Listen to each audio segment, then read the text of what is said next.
How's everybody doing? Welcome back to another episode of The Banker Next Door. I am your host, Dr. Joe Berquist.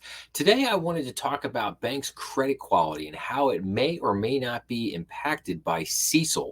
Now, for anybody who is not really familiar, CECL stands for Current Expected Credit Loss, and it's basically a model or a methodology for trying to determine how much banks should keep, how much banks should retain in their loan loss provisions. So, in other words, if you have a loan that you either know is going bad or you think is going to go bad, how much do you set aside to mitigate or to offset that potential loss for the bank? And banks have always kept kind of loan loss provisions for decades and decades and decades.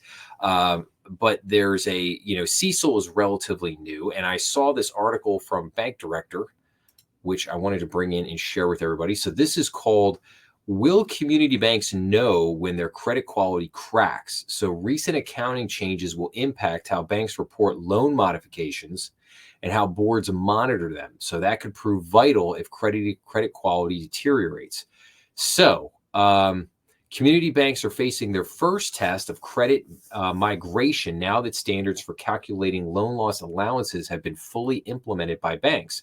So under the current expected credit loss model, or the CECL model, banks must now account for the lifetime losses on a loan at the point of origination, and then make periodic adjustments to that allowance if borrower characteristics or external events necessitate. The largest banks started adopting CECL in 2020, while the rest of the industry implemented the accounting standard last year. So, as banks adopted the new loss method, federal bank regulators revised interagency guidance in April of 2023 and removed a time-honored disclosure from the call report, which is called the Troubled Debt Restructuring, or a TDR. Banks that offered borrowers modifications on their loans were generally required to report that still performing loan as a TDR for the rest of its duration. So, in other words, what you need to understand is if your loan got labeled as a TDR, that was basically the kiss of death. This was suspended by Congress, however, in the earliest days of the coronavirus pandemic to help banks work with struggling borrowers. But now, with CECL in place, the Financial Accounting Standards Boards determined that reporting TDRs would be redundant and eliminated the requirement. So, in other words, so what happened before CECL? You would only put money aside for loan loss provisions when you knew a loan was going bad. So in other words, you didn't start to put money aside for a loan until you knew it was going bad. So what happens is, if I can explain it this way, so banks have what's called a risk rating scale, and it can go from 1 to 9 usually, or it could be like a 3 to 9. Some banks do it a little differently, but basically you go from your top, like most pristine, like, so like a how do I say this? So a loan, say like you had $100,000 loan, and it was completely secured 100% with a $100,000 CD that's sitting in the bank. So that is a basically 100% secured, basically cash secured loan. That's about as safe as you could possibly get. So that would come in as like a 1 or a 3. And then you might get a loan that you say you have you have another $100,000 loan, and it's secured with a piece of property that's worth $1 million. So you end up with a 10% loan to value. That would be considered a very secure loan, as long as the cash flows there, credit scores, all that stuff checks out. So that might be rated like a 4. And then most loans would be rated, most loans are probably rated somewhere in that 3, 4, 5 range. Now, a 6 is usually always that always ends up on what's called a watch list. Okay. So in other words, you have a loan when you first make it, it gets a regular rating of like a 3, 4, 5. And then if it starts to deteriorate, meaning it starts to have problems, then it will get downgraded to a 6, which is watch list. And then you go down to like substandard, non-performing, and then basically, collection, you're done. So, and and but basically, once a loan goes on the watch list, you then have to there's a watch list report. You have to report on that loan, and that's what comes in. So even when a loan goes on the watch list, banks didn't put money aside because it's not guaranteed that that loan is. Somebody might just be on the watch list for a little while, and then they might come off if things improve. But then when you get into like substandard, non-performing, that means they basically stop making payments on the loan, and you may be moving toward collection at that point. But you're definitely it's still being monitored. So anything that's rated a 6 or below gets monitored on a monthly, perhaps even a weekly basis, sometimes depending on how bad the situation is. So, but the key thing to understand there is that basically banks would not put money aside until the loan basically became like non-performing. Then you might write off a piece of the loan, and then which might force you to start putting some money into your loan loss provisions.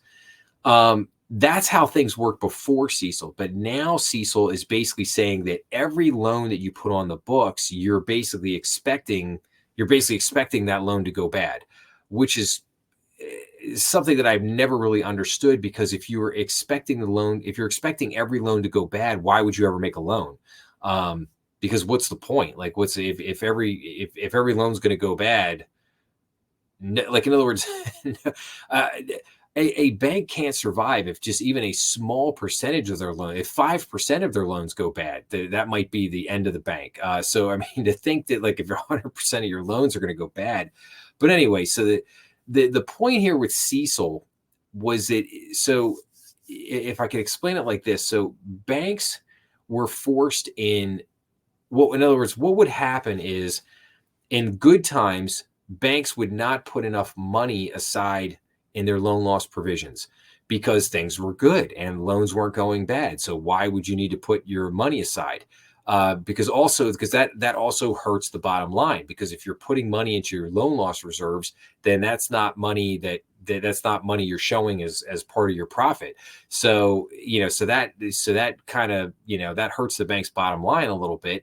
The other thing is that, once you put that money into loan loss reserves, there it sits. Like, it can't, like, it's not, it's not like it's not like you can just take all that money back out. You can't. I mean, you might be able to take a little bit of it out here and there, but for the most part, that money's staying there. So in good times, that's why banks have not historically put a ton of money into loan loss reserves in good times. And then what happens is, in bad times, when you hit like a recessionary period, a bunch of loans go bad. Now all of a sudden, banks have to start plowing a huge amount of money.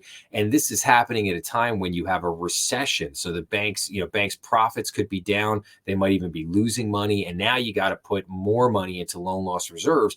So it in a very real way, it compounds the problem. So CECL was a way of trying to even that out, so to speak, to basically say, like, okay, we're going to put money aside at the very beginning. We're going to force banks to put X amount of money aside at the beginning for every single loan. And that way they're kind of always building up their loan loss provisions. So that way, if things do go bad, then they'll have the money sitting there, so it's supposed to be more even keeled, I guess. But the TDR was always a very interesting thing, because it was like I said, it was like the kiss of death. Like, if you had to restructure a loan and now it got labeled as a TDR, and then it went into, you had to report that on the call reports. The problem, the reason why bankers hated TDRs was because even if a customer got back to normal and everything was fine, they paid their bills, everything was good, maybe they come off the watch list, it doesn't matter. They're forever labeled as a TDR, and banks hate having those TDRs on there. So a bank might, work you out at some point, in other words, with a TDR, but then, at some point they're basically going to say, I think for a lot of times they're going to say, listen, we kind of helped you out. You're back on your feet here a little bit. Now it's time for you to go find another bank, because we don't want this TDR on our books forever. That might be a little bit extreme, but that does have a tendency to happen. But now with CECL, you're not going to have these TDRs. So now we get back here to this. So, sorry for the kind of long-winded diatribe, but I had to try to explain some of this. So the accounting changes have all taken place during a relatively benign credit environment, meaning we've been pretty good. Now, that could raise questions for bank boards about how their organizations should monitor and report migrations and credit quality going forward, as well as the strength of their internal systems and controls to recognize any changes in existing loans. How should banks report any modifications they've offered borrowers? How can boards know if their controls around losses are sufficient? We've been in such a good credit cycle for over a decade now, says John Doherty, a principal in the assurance group at the accounting firm Wolf and Company. The question I have is, have we learned more? Did we do a better job in our more recent underwriting such that we're better protected than we were in previous cycles? It remains to be seen. For the moment, credit quality metrics appear solid. Then it goes on to say, regardless of what happens economically, there's going to be continued focus on the allowance for credit losses, says Mandy Simpson, a partner with Crow. Hopefully, that lack of volume of loan modifications that we saw in 2023 will continue, but inevitably that's going to change at some point.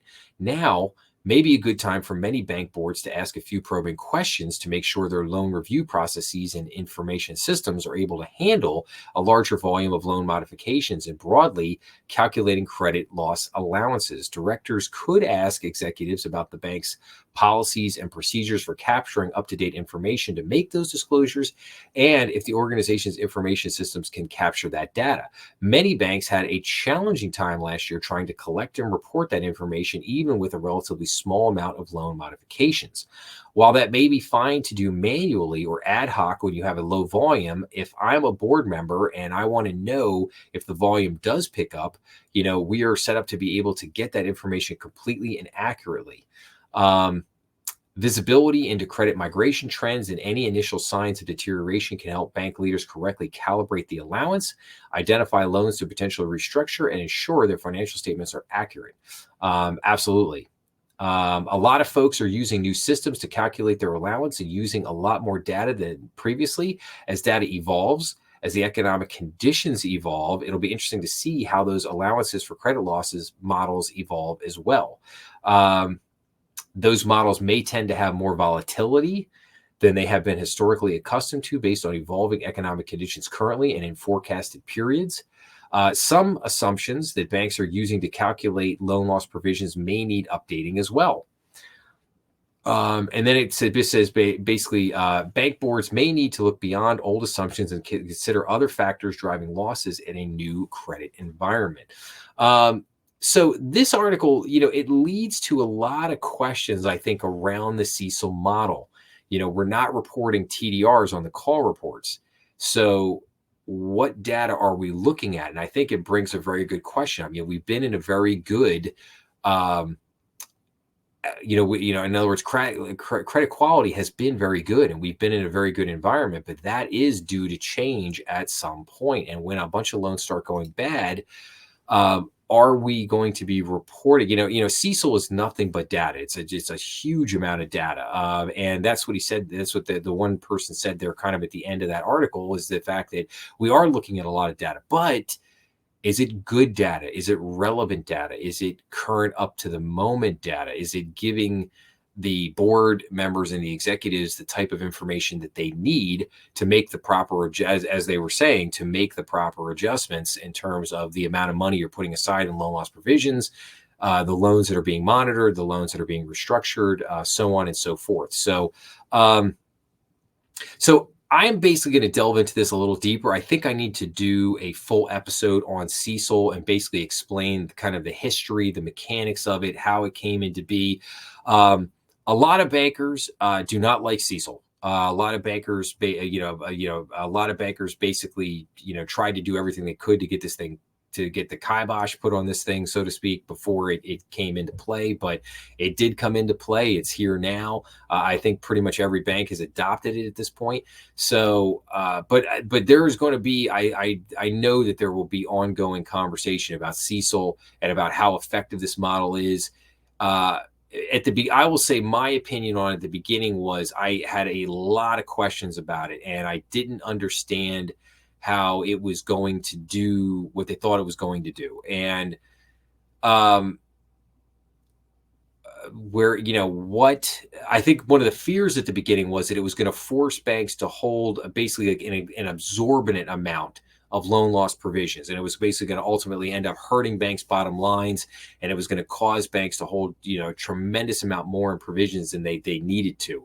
I don't think that has really come to fruition to this point.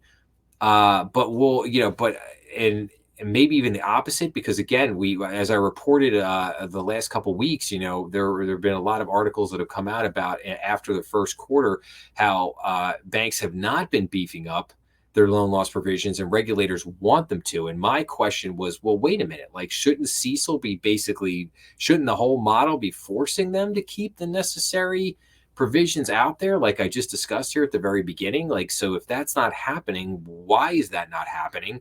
And why is CECL not apparently doing what it was supposed to do? So there's a lot of questions around this, and I think it'll be interesting in the coming months and over the next year or so to see how a lot of this stuff plays out. But like I said, I will do more reporting, a little bit more in-depth reporting on CECL, so that people can hopefully try to understand a little bit more about that methodology and that model and how it works, and maybe some of the pros and cons there, and maybe look to have a little bit broader conversation around CECL. So, but like I said, I'll wrap up with, if you like this episode, please make sure to like, share, and subscribe. Please make sure to follow us on YouTube, Rumble, and all major podcast platforms. Please leave your comments down below, and I hope everyone has a wonderful and safe Memorial Day weekend, and have a good time out there. And I will see everybody again real soon. Thanks a lot.